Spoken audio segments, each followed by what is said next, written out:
Answer में क्या क्या है वह जानने वाले हैं। तो स्टार्ट करते हैं। तो देखिए कंप्रिहेंशन का पहला नंबर का क्वेश्चन दिया गया है, given below is a list of items Uncle Podger used in order to hang the picture read the story again and list them in the order in which they are used in the story. अब यहाँ पर देख सकते हैं string है, nails है, ladder है, picture है, हैमर है, रूल है और स्प्लिट लेवल है, लाइट है, पिक्चर कॉर्ड है, ये सब वस्तु है। तो प्रश्न क्या था, नीचे सामग्रियों की सूची है। चाचा पोयर चित्र लटकाते समय क्रमशः उपयोग करते हैं, क्या क्या चीज़ मंगाते जाता है ना, अन्य व्यक्तियों से। और कहानी फिर से पढ़िए और उसे सही क्रम में जमाइए जैसा कि कहानी में उपयोग किए गए हैं। जैसे जैसा कहानी में उपयोग होता गया है उसको हमें अरेंज करना है, जैसे जैसे वहाँ आया उसके हिसाब से। तो देखिए यहाँ पर आंसर बन जाएगा। तो सबसे पहले उन्होंने मंगाया था नेल। क्या मंगाया? नेल। अब यहाँ पर क्या दिया? नेल से दिया है तो नेल से लिख लेंगे। सेकंड नंबर पर मंगाया था उन्होंने हैमर, तो आप हैमर लिख लेंगे। थर्ड नंबर पर हो जाएगा रूल। क्या मंगाया था? रूल। एंड नेक्स्ट मंगाया था लैडर, उसके बाद मंगाया था स्पिरिट लेवल, उसके बाद मंगाया था लाइट, उसके बाद मंगाया था पिक्चर कॉर्ड एंड उसके बाद मंगाया था पिक्चर और लास्ट में मंगाया था उन्होंने स्ट्रिंग। तो इस तरह से क्रम से जमाओगे तो इस क्वेश्चन का आंसर बन जाएगा। अब देखिए कंप्रीहेंशन का क्वेश्चन है, आंसर द फॉलोइंग क्वेश्चंस, अर्थात निम्नलिखित प्रश्नों के उत्तर जो है दीजिए। यहां पर क्या पूछ रहे हैं वह जान लेते हैं तभी उत्तर बनेगा। Do you think the children in the house where fools, है ना, क्या आप सोचते हैं कि घर में बच्चे मूर्ख थे? जो घर के अंदर जो जितने भी बच्चे थे जिससे काम करवाया जा रहा था, क्या वो मूर्ख थे? Why did Uncle पोजर think so about them, और अंकल पोजर जो है अर्थात चाचा पोजर जो है उनके बारे में ऐसा क्यों सोचते हैं? तो इस कारण का उत्तर हमें लिखना है। तो आंसर बन जाएगा, देखिए, no only Uncle Podger thought so about them because he himself was clumsy, careless and forgetful but blame others. नहीं, मतलब मैं ऐसा नहीं सोचता, केवल चाचा पोजर उनके बारे में ऐसा सोचते थे क्योंकि वे स्वयं ही अनाड़ी थी। अनाड़ी मीन्स क्या होगा? क्लमजी थे, है ना, मतलब किसी भी कार्य को करने में अभ्यस्त नहीं थे, तो अनाड़ी क्लमजी हो जाएगा। और लापरवाह थे, है ना, अर्थात केयरलेस थे, और भुलक्कड़ भी थे अर्थात फॉरगेटफुल थे, किंतु दूसरों पर दोष लगाते थे अर्थात ब्लेम लगाते थे दूसरों पर कि आपकी गलती है। तो इस तरह से बनाओगे तो इस क्वेश्चन 1 का आंसर जो है बन जाएगा। अब देखिए क्वेश्चन 2 दिया गया है, 2 को बनाते हैं। Despite telling that he would hang the picture himself, why was Uncle Podger not able to it, अर्थात क्या हो जाएगा? कहने के बावजूद, है ना, बावजूद डिस्पाइट, तो कहने के बावजूद कि वह स्वयं तस्वीर लटका लेगा, चाचा पोजर इसे करने में क्यों सक्षम नहीं हुए, सफल क्यों नहीं हुए? उन्होंने सक्षम मतलब उसको सफलता क्यों नहीं मिली, क्यों नहीं लटका पाए चित्र को? तो इसका आंसर बन जाएगा, देखिए, despite telling that he would hang the picture himself, तस्वीर में स्वयं ही लटका पाऊंगा ऐसा कहने के बावजूद, but he could not do it, इसके बावजूद भी वह ऐसा नहीं कर सके, बिकॉज क्योंकि uncle Podger was not accustomed in hanging the picture, क्योंकि अंकल पोजर तस्वीर टांगने के लिए अभ्यस्त नहीं थे, है ना, अकस्टम्ड नहीं थे। और क्या थे वे? And he was dependent on others for small work, अभ्यस्त नहीं थे और छोटे छोटे कार्यों के लिए दूसरों पर आश्रित थे, दूसरों पर डिपेंड थे वे। तो इस तरह से बनाएंगे तो क्वेश्चन 2 का आंसर जो है बन जाएगा। अब देखिए क्वेश्चन 3 दिया गया है, the story of hanging the picture is incompleted, तस्वीर लटकाने की कहानी अपूर्ण है। Right what happened after uncle पोजर dropped the hammer eight the end of the story, लिखिए कि कहानी के अंत में चाचा पोजर द्वारा हथौड़े गिराने के बाद क्या हुआ। तो ये इसका आंसर जो है ना 2 प्रकार से बनेगा, ठीक है, अपने विचार से लिखना है कि उसके बाद क्या हुआ, और जो इस स्टोरी के अंत में दिया गया है वह लिख सकते हैं। तो सरल वाला पहले बताता हूँ, उसके बाद एक और बताता हूँ। तो आंसर बनेगा, देखिए यहाँ पर, at the end of the story after dropped the hammer uncle Podger will blame others for unconcentrate his mind and will leave the work for some time. अर्थात कहानी के अंत में हथौड़ा छोड़ने के बाद चाचा पोजर दूसरों पर अपना ध्यान भटकाने के लिए आक्षेप लगाए होंगे, ब्लेम लगाए होंगे, है ना, और कुछ कार्य कुछ समय के लिए क्या कर दिए होंगे, छोड़ दिए होंगे। तो ये अपने हिसाब से अगर लिखना है तब है, और पुस्तक में भी है, उसको भी बता देते हैं। तो उसमें आप लिख सकते हैं, Maria would say quietly that, aunty Maria धीरे से कहती है, क्वाइटली कहती है कि next time Uncle Podger was going to hammer a nail into the wall, अगली बार जब अंकल पोजर दीवार पर कील ठोकने के लिए जा रहे थे, she hope he let her know in time, तो उन्हें उम्मीद थी कि वह उन्हें समय पर बता देंगे, सो दैट, ताकि she could make arrangement to go and spend a week with her mother while it was be done, ताकि वह अपनी माँ के पास जाकर एक सप्ताह बिताने की व्यवस्था कर सके, जबकि यह किया जा रहा था। तो इस तरह से बनाएंगे ना, तो इस 3 नंबर क्वेश्चन का आंसर बन जाएगा। और अगर आप इस चैनल पर नए हैं तो प्लीज़ चैनल को सब्सक्राइब कर लीजिए और बेल आइकन को अवश्य दबाना, ताकि आपको नोटिफिकेशन मिले कि नया वीडियो डल चुका है। यह वीडियो आपके लाभकारी है, आपके लिए लाभकारी है, तो अवश्य सब्सक्राइब करके बेल आइकन को दबाइए, ताकि मुझे मोटिवेशन मिलता रहे और मैं नए नए वीडियो बनाता रहूँ। तो देखिए यहाँ पर क्वेश्चन 4 दिया गया, अर्थात एक्शन मीन्स होगा कार्य, है ना, write down 4 action that make Uncle Podger a funny character, जो अंकल पोजर है उसको एक फनी कैरेक्टर, एक फनी, जिससे मजाकिया चरित्र बनाते हैं। अर्थात क्या हो जाएगा, 4 कार्य लिखिए जो कि चाचा पोजर को एक मजाकिया चरित्र बनाते हैं। अर्थात पोजर के जो कार्य हैं वो हमें प्रसन्न देते हैं, एकदम फनी लगता है, मजाकिया लगता है, हास्यास्पद लगता है, वह लिखना है। तो आंसर किस तरह से बनेगा वह देखते हैं, ठीक है। 4 actions that make Uncle Podger a funny character are, जैसे लिखते हैं ना निम्नलिखित है वाला, तो 4 कार्य जो चाचा पोजर को एक हास्य चरित्र बनाते हैं वो निम्नलिखित है ना। तो पहला लिख लेंगे, he would send the made out funnel and then send one of the boy after her for telling size of nail, वह नौकरानी को कील के लिए भेज दिए, ठीक है, नौकरानी को कील के लिए क्या कर दिए, भेज दिए, और फिर एक लड़के को उसके पीछे साइज बताने के लिए भेजा। तो संगठित नहीं है किसी भी कार्य को करने में, इसमें यह हो गया जो मजाकिया लगता है ना। सेकंड नंबर लिख लेंगे, he had taken up the coat and had been sitting on it and asked where he had put the coat, अर्थात वह कोट उतार कर उस पर बैठ गए थे, उतारा और खुद ही बैठ गए थे और पूछा कि वे कोट कहाँ उतारे थे। ये हो गया दूसरा।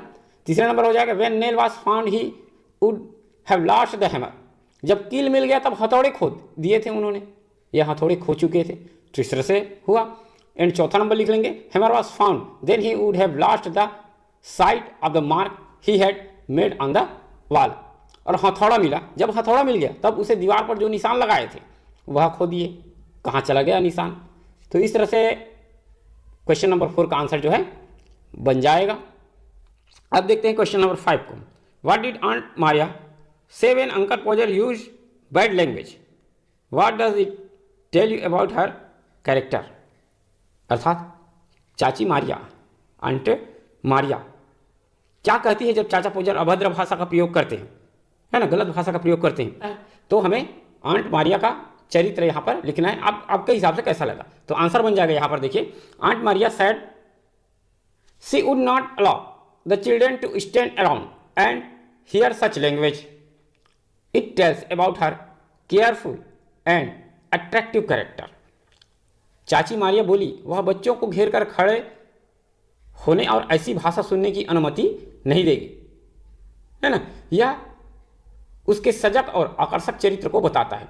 केयरफुल है, परवाह करती है कि बच्चे गलत संगति या गलत शब्दों का प्रयोग को ना सीखे करके। तो इस तरह से बनाओगे तो क्वेश्चन 5 का आंसर जो है बन जाएगा। अब देखिए क्वेश्चन 6 में आ जाते हैं, did aunt Maria have confidence that Uncle Pojar will hang the picture, quote the line that makes you think so, अर्थात क्या चाची मारिया को विश्वास था कि चाचा पोजर तस्वीर लटका लेंगे? वह पंक्ति लिखिए जो आपको ऐसा सोचने को कहती है ना, कि वह लटका लेंगे कि नहीं लटका लेंगे। जितना भी गड़बड़ी कार्य हुआ उसको देखकर, है ना। तो आंसर किस तरह से बनेगा वह जानते हैं। Aunt Maria did not have confidence that Uncle Podger will hang the picture because when he stroke the hammer to his thumb and dropped it.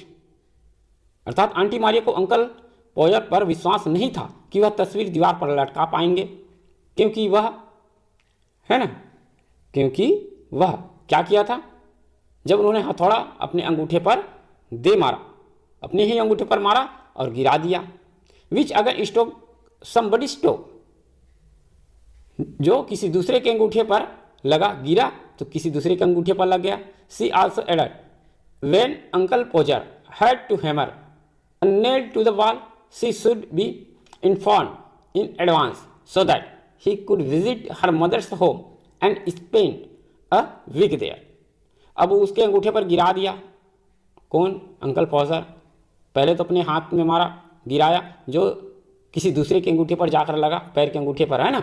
वह पुनः कहे कि जब अंकल पोजर को दीवार में कील ठोंकनी हो तो समय से पहले बता दे, ताकि वह अपनी माँ के घर जाकर एक सप्ताह जो है या सप्ताह भर रह सके। इन वर्ड से पता चलता है कि आंट मारिया को अंकल पोजर पर विश्वास नहीं था कि वह दीवार पर पिक्चर को लटका सकेंगे। तो इस तरह से बन जाएगा क्वेश्चन 6 का आंसर। एंड देखिए क्वेश्चन 7 दिया गया है। How many times did Uncle Podger fail to hang the picture, list the evidence from the story. अर्थात चाचा पोजर तस्वीर लटकाने में कितने बार असफल हुए, कहानी से प्रमाणों की सूची बनाइए। तो आंसर बन जाएगा, देखिए, Uncle Podger failed 6 time to hang the picture. तो 6 प्रकार के हम लोग लिखने वाले हैं। तो चाचा पोजर 6 बार तस्वीर टांगने में असफल हुए। पहला लिख देंगे lift up the picture and drop it, तस्वीर उठाया और गिरा दिया, पहले एच में, ठीक है। सेकंड में लिख देंगे take the nail in his hand and drop it, कील हाथ में लेकर गिरा दिया, दूसरा हो गया। तीसरा लिख देंगे he would have lost the hammer, हथौड़ा खो दिया, कील मिला तो हथौड़ा खो दिया, ऐसा है। एंड चौथे नंबर में लिख लेंगे he would have lost the site of the mark, अब तस्वीर लगाने का जो निशान लगाया था उसको भूल गया वो। इस तरह से पांचवा नंबर लिख देंगे the string would slip and down would fall, डोरी खिसकने से गिर गए, डोरी खिसका और नीचे गिर गया, ये हुआ। तो ये असफल हो गया। एंड 6 नंबर लिख देंगे he strike his thumb and drop the hammer, अंगूठे में चोट लगा ली और हथौड़ी गिरा दिया। तो इस तरह से कई बार अंकल पोजर जो है असफल रहे। तो इस तरह से बनाओगे ना तो क्वेश्चन 7 का आंसर बन जाएगा। अगर यह वीडियो जो है आपके लिए हेल्पफुल होगा तो अपने दोस्तों को शेयर कीजिए, है ना, और सब्सक्राइब करके बेल आइकन को अवश्य दबाना है, तब आपको सूचना आपके मोबाइल पर ऑटोमेटिक चला जाएगा कि नया वीडियो डल चुका है। अब देखिए क्वेश्चन 3 दिया गया है, read the incidents given in the table below and pick out adjective from the box to describe uncle Podger. अर्थात नीचे सारणी में दिए गए घटनाओं को पढ़िए, जो इंसिडेंट है उसको हमें पढ़ना है, और चाचा पोजर का वर्णन करने वाले विशेषण को बॉक्स में अलग लिखिए, उसमें भरना है। तो यहाँ पर दे दिया गया, देखो, है ना, disorganised and forgetful, blames, other and careless, clumsy and impatient, इसको हमें फिल करना है, ठीक है। तो पहला नंबर का पढ़ लेते हैं। यहाँ पर दिया है he drop the picture hammer and nail, उन्होंने क्या किया, तस्वीर, हथौड़ा और कील को गिरा दी, 3 को गिराया। तो अंकल का कौन सा कैरेक्टर यहाँ पर आएगा, लापरवाह बोल सकते हो, तो केयरलेस आ जाएगा। तो यहाँ पर हम लोग क्या भर लेंगे, केयरलेस भर लेंगे, ठीक है, लापरवाह, पकड़ नहीं सकता ठीक से। सेकंड नंबर दिया, देखो, he took off his coat and didn't know that he was sitting on it, उसने अपना कोट उतार दिया और उसे पता नहीं चला कि वह उस पर बैठा है। अर्थात कौन सा कैरेक्टर होगा, फॉरगेटफुल होगा, भुलक्कड़ होगा। तो यहाँ पर हम लोग क्या लिख देंगे, फॉरगेटफुल, भुलक्कड़। तीसरा लाइन देखते हैं, and he would take the rule and measure again and find that he 1.5 of 31 and 3/8 inches from the corner and would try to do it in his head and go mad। अर्थात वह rule लेगा और फिर से मापेगा कि उसे कोने से 31 का आधा, है ना, 31 हाफ ऑफ 31 31 का आधा, और 3-8 इंच कोने से, है ना, अर्थात 3 या 8 इंच फ्रॉम द कॉर्नर, कोने से, स्कूल का होमवर्क कोने से, और वह उसे अपने दिमाग में करने की कोशिश करेगा और पागल हो जाएगा। अर्थात ये क्या है? अनाड़ी है। तो यहाँ पर लिखेंगे क्लमजी, मतलब किसी भी कार्य को करने में अभ्यस्त नहीं है, दक्ष नहीं है। अदक्ष बोलो या तो अनाड़ी बोलो, क्लमजी लिखेंगे, ये हो जाएगा। चौथा नंबर देखते हैं।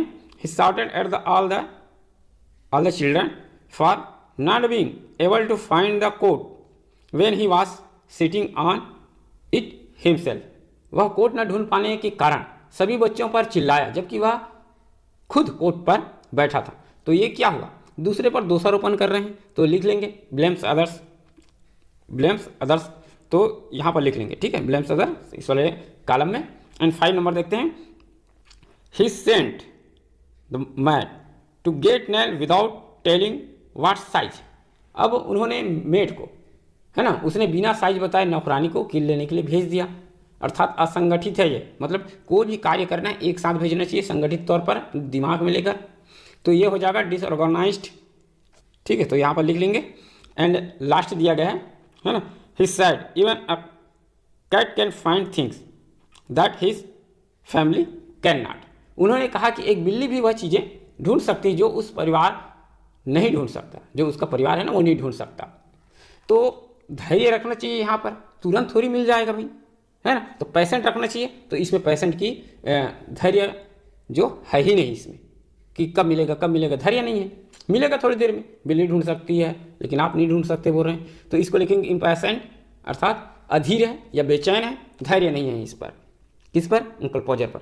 तो इस तरह से बनाओगे तो नीचे दिए थे वो एक शब्द को, वन वर्ड को क्या करेंगे? व्यक्त करेंगे। नीचे दिए गए स्थान पर वाक्यांशों के अर्थ एक शब्द में लिखिए, तो हमें एक शब्द में ही लिखना है, ठीक है।